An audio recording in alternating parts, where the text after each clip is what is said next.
One of the new technologies that I have looked into, incorporated into my classroom, is called Plickers, and it is an interactive formatting for review for students that can be created in a game format.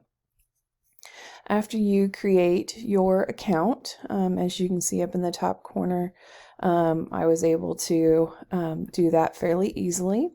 You can create some questions to ask by creating a new set. You'll enter the questions here and the answers here, and you'll highlight the correct answer. On my set that I created called Learning, it allows me to use a demo class, but it will upload your class list straight from Google Classroom or from a spreadsheet.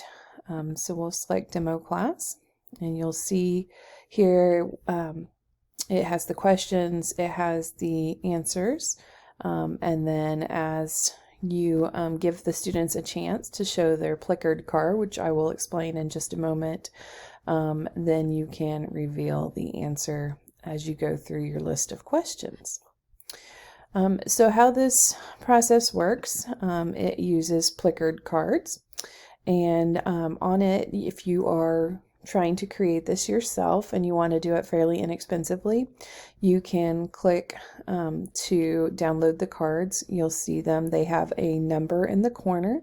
It does include Plickers cards for up to 63 students, and then it has the letters around the board that allows the student to turn their Plickers card so that it will show. So you'll hand out the cards to the students, and they'll hold them up with the black barcode facing you and show you